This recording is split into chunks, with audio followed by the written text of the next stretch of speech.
Mary Catherine Ham, Brian Wilson, Brian Neiman, today's newsmakers, and you, the Morning Majority. 105.9 FM, AM 630. WMAL. It's 8:37 on the Morning Majority. There's a big debate in Iowa tonight. The last one before the first voting. The last debate before the first voting. And Steve King of Iowa is here to talk to us about what's going on the ground there. How's it going, Representative?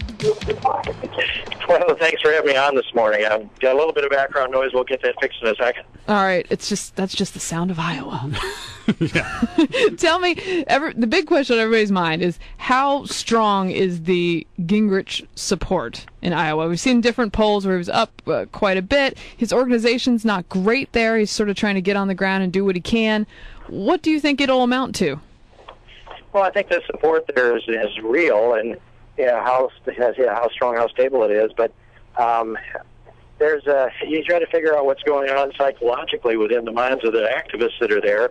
And, they have gone from one, great full-spectrum conservative to another, and they're down to the end now where they realize there's not going to be another candidate emerge. And so they're looking at beating Obama. I think that, there's that real fear that we don't nominate somebody that can beat him. And so that brings people towards Gingrich. I think that he's going to be faced with some intense criticism yet over the next few weeks. Well, it's already started. If he weathers that the way he did in the debate Saturday night, he's going to be in pretty good shape. Can you turn on the TV right now or the radio in Iowa without seeing or hearing an ad? And are those ads having any effect, in your opinion? Well, I don't much turn on the TV, but I'm going to suspect from what I'm hearing from my people out in the field that it's pretty hard to avoid all those commercials. They've been becoming fairly intense.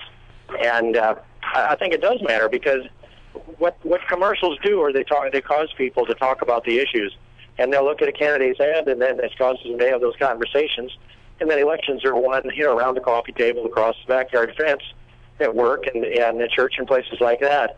But the ads do initiate the conversations, and then it gets sorted out after that. All right, I want to ask you about Ron Paul because conventional wisdom is in Iowa, those candidates that have a good ground game and intense loyalty are the ones that often do very well. I mean, and Ron Paul has a good organization in the state of Iowa, and the people who support Ron Paul are very, very, very dedicated toward him. On the other hand, you got Gingrich who's doing well in the polls, but doesn't have much of an organization. I've heard people suggest over the past few days that it's not outside the realm of possibility that Ron Paul wins Iowa. What do you think? I think that's true. That is, it's not outside the realm of possibility. I've said for a long time that if we have a blizzard in Iowa, the people most likely to show up will be Ron Paul supporters. Yeah. When he's in a position to win, if that's the case, especially if the supporters should happen to leave Newt for a reason, maybe a debate performance or something that could take place, could do that, and some people could settle back into Ron Paul or just decide, I've tried this enough different ways, I'm not going to show up that night.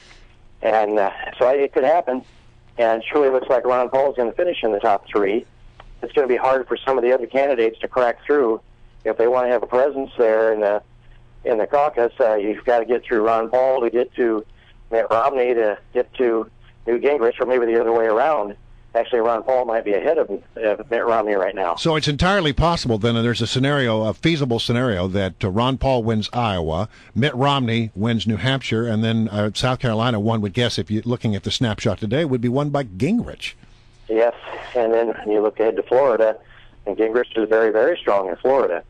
But, I don't know yet whether who I say has to win Iowa of those three to move on. But it's going to be very hard for Ron Paul to win the nomination. All right, we're talking with Steve King, Congressman from Iowa, Republican. You've been on our show several times. People in the Tea Party love you because they think, you say it like it is. You have a strong opinion. You stick with it. You're a true conservative from Tea Partiers. There have been some questions whether or not Newt Gingrich and Mitt Romney are real conservatives. There was an op-ed where the Washington Examiner today said that Mitt Romney is the guy. National Review just crushed Newt Gingrich. Do you believe that Newt Gingrich is a conservative? Oh, boy, you put me on the spot this morning.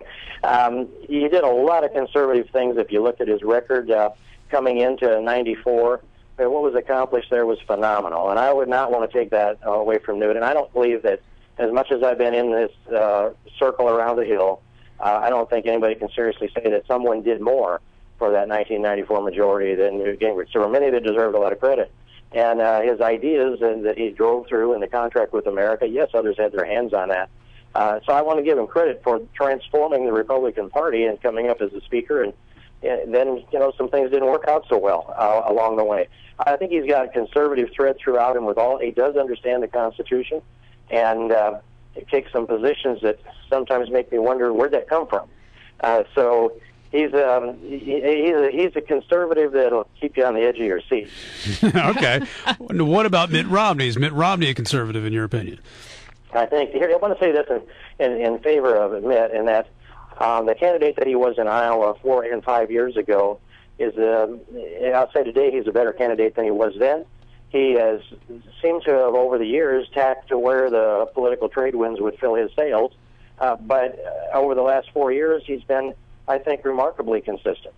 And so, whether these are new convictions that he's arrived at, he's held them well throughout the period of time. And one of those things that I'm talking about is immigration positions. Mm-hmm. It was not as stable 5 years ago as it is today.